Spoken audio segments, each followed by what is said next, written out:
Goedemiddag, mijn naam is Mohamed Peter en ik is een graad 7 leerder in John Michel School. Vandaag lees ik een story en die storyse naam is Temba wordt de jager oor vertel dier Wendy Martins. Elke oggend wanneer die mans gaan jag het Temba hulle op dop gehou tot dit hele agter die verste rentjie verdwyn het. Dan het hy gewens dat hy ook kon saamgaan. Intussen het hy in die veld gespeel en varkens gesoek.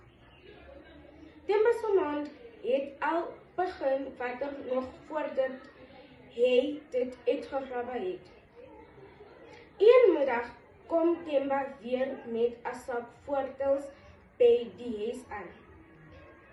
Sal mama dit asseblief vir my gaar maak, vra hy.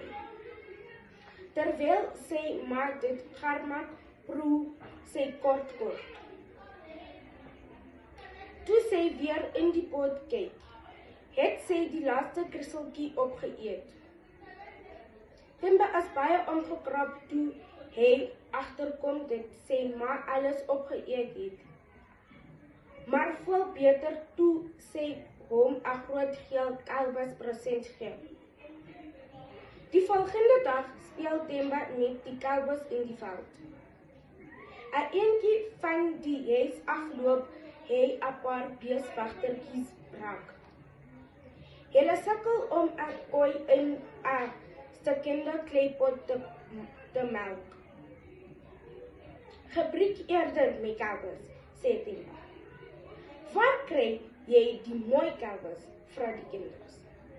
By my ma, omdat sy al my varkens opgeëet het wat ek in die veld uitgegrawe het, antwoord Temba.